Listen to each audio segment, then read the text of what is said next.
Namaste Andy, I am Dr. Shruti, consultant and fertility expert at 49 Hospitals, LB Nagar branch. So, చాలా మంది tube test గురించి వినే ఉంటారు. Tube test అంటే ఈ గర్భాశయానికి రెండు వైపులా రెండు ట్యూబ్స్ ఉంటాయి అన్నమాట. So these are called fallopian tubes.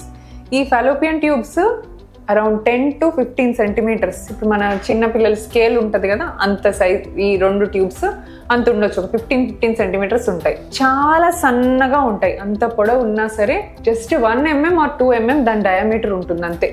Very very delicate and very నారోగా ఉంటాయి అన్నమాట. సో ట్యూబ్స్ బ్లాకేజ్ అవ్వడం చాలా ఈజీ. ఎక్కడ ఇన్ఫెక్షన్ వచ్చినా గర్భసంచికి కానీ ఓవరీస్కి కానీ గర్భసంచి చుట్టుపక్కల కానీ ఎక్కడ ఇన్ఫెక్షన్ వచ్చినా ఫస్ట్ ట్యూబ్సే అటాక్ అవుతాయి అండ్ ట్యూబ్స్కే ఫస్ట్ అది ఇన్ఫెక్షన్ సోకేస్తుంది అనమాట. సో దీనివల్ల ఏమవుతుంది, ట్యూబల్ బ్లాకేజెస్ మనం చూస్తూ ఉంటాం. ఈ ట్యూబ్ బ్లాకేజ్ మనం ఎలా తెలుసుకోవాలి, ట్యూబ్స్ బ్లాక్ ఉందా లేదా ట్యూబ్స్ ఓపెన్ ఉన్నాయా అంటే ట్యూబ్ టెస్ట్ అని చేస్తారనమాట. నార్మల్లీ మనము స్కాన్స్ ఇవన్నీ చేస్తూ ఉంటాం.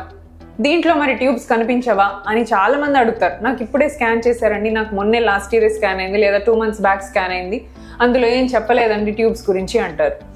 నార్మల్ స్కాన్లో ట్యూబ్స్ గురించి కమెంట్ చేయలేము, బికాస్ ట్యూబ్స్ నేను చెప్పినట్టు చాలా సన్నగా ఉంటాయి కాబట్టి నార్మల్ స్కాన్లో ట్యూబ్స్ కనపడవు. ట్యూబ్కి ఏమన్నా వాపు వచ్చి లేదా ట్యూబ్లో ఏమన్నా చీము చేరుకొని అలా ఉన్న ట్యూబ్స్ స్కాన్లో కనపడతాయి.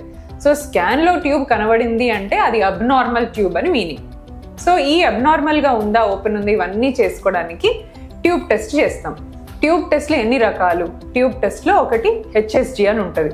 మోస్ట్ వైడ్లీ ప్రాక్టీస్డ్, చాలా మంది చేసే test HSG. Next option HSG చాలా సంవత్సరాలు కూడా చేశారండి, బట్ నౌడేస్ ఒక రీసెంట్ టెక్నిక్ వచ్చింది. హెచ్ఎస్జి అంత పెయిన్ఫుల్గా ఉండదు అండ్ హెచ్ఎస్జి కంటే కొద్దిగా ఖర్చు తక్కువే అండ్ మనం ఎక్స్రేస్ కూడా ఎక్స్పోజ్ చెయ్యం. దీన్ని ఎస్ఐఎస్ అంటారు. సో మన దగ్గర 49లో ఎస్ఐఎస్ ఫాలో చేస్తాము.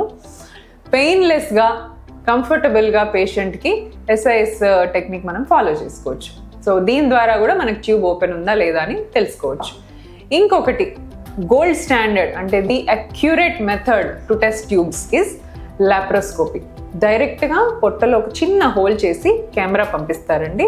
ఆ కెమెరా ద్వారా ట్యూబ్స్ ఓపెన్ ఉన్నాయా లేదా, దాంట్లోంచి లిక్విడ్ 2 సైడ్లు బయటికి వస్తుందా లేదా. ఇప్పుడు మనం కింద నుంచి వెజైనా నుంచి వేసే లిక్విడ్ అంతా కూడా కింద నుంచి పైకి వెళ్ళి ట్యూబ్స్ ఓపెన్ ఉంటే 2 సైడ్లు ట్యూబుల నుంచి బయటికి రావాలి. సో క్లియర్గా ఉంటుంది. సో బయటికి ఫ్లూయిడ్ రావట్లేదంటే ఆ ట్యూబ్లో బ్లాకేజ్ ఉందండి. సో ఏ సైడ్ బ్లాక్ ఉంది, 2 సైడ్లు ఉంది అన్ని క్లియర్గా లాప్రోస్కోపీలో కనిపిస్తాయి. ఇది gold standard. So 3 types of methods ఉంటాయి. దీనికి మనం ఎలా ప్రిపేర్ అవ్వాలి, సపోజ్ మీ డాక్టర్ మీకు ఎస్ఐఎస్ అడ్వైస్ చేశారు. ఎస్ఐఎస్ ఇస్ ఇప్పుడు మోస్ట్ కామన్ అండ్ చాలా మంచి సక్సెస్ ఉన్న ప్రొసీజర్. ఎస్ఐఎస్కి ఎలా ప్రిపేర్ అయ్యి రావాలి, మీకు మత్తు ఏమి ఇవ్వరండి ఎందుకంటే నొప్పి ఉండదు కాబట్టి. సో నార్మల్గా మీరు ఫుడ్ తీసుకొని నార్మల్గా వర్క్కి లీవ్ పెట్టాల్సిన అవసరం లేదు, ఏమాత్రము రెస్ట్రిక్షన్ లేకుండా రావచ్చు హాస్పిటల్కి. సో కొన్ని రక్త పరీక్షలు చేస్తాము, బ్లడ్లో ఇన్ఫెక్షన్ ఉందా లేదా అని కన్ఫర్మ్ చేసుకోవడానికి. బ్లడ్లో ఏమాత్రం ఇన్ఫెక్షన్ లేదనుకున్నప్పుడు you are ready for SIS. పెద్దగా ప్రిపరేషన్ అవసరం లేదు. హెచ్ఎస్జి పెయిన్ ఉంటుంది కాబట్టి కొంతమంది అనెస్థీషియా తీసుకుంటారు. అనెస్థీషియా తీసుకునే వాళ్ళు ఫాస్టింగ్లోనే రావాలి సెంటర్కి. సో లాప్రోస్కోపీ చేసిన హెచ్ఎస్జి టెక్నిక్ చేసినా మీరు ఫాస్టింగ్లో వెళ్ళాల్సి ఉంటుంది అండ్ మీకు మత్తిస్తారు. సో మీరు స్పృహలో ఉండరు ఈ ప్రొసీజర్స్ జరిగేటప్పుడు. సో ఫైనల్గా మీరు స్పృహలో ఇమీడియట్గా 5-10 minutes తర్వాత నార్మల్ అయిపోతారు, రిపోర్ట్ ఇచ్చి పంపించేస్తారు.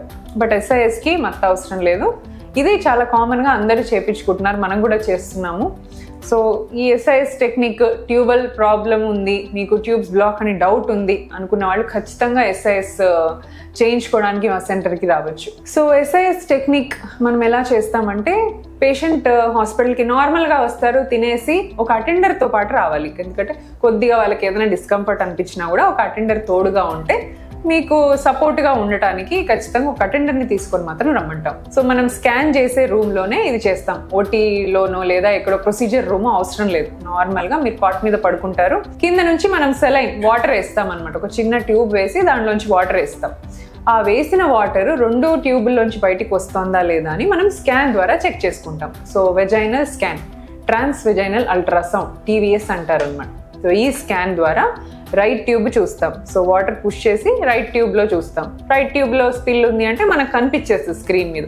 అలాగే లెఫ్ట్ ట్యూబ్ మళ్ళీ వాటర్ పుష్ చేసి లెఫ్ట్ సైడ్ కూడా రిలీజ్ అయిందా లేదా స్కాన్ ద్వారా చూసుకుంటాం. సో 2 sides మనకి రిలీజ్ అయింది అంటే యువర్ 2 ట్యూబ్స్ ఆర్ ఓపెన్, ఏ ప్రాబ్లం లేదు, ట్యూబ్స్ బాగున్నాయి అని మీనింగ్.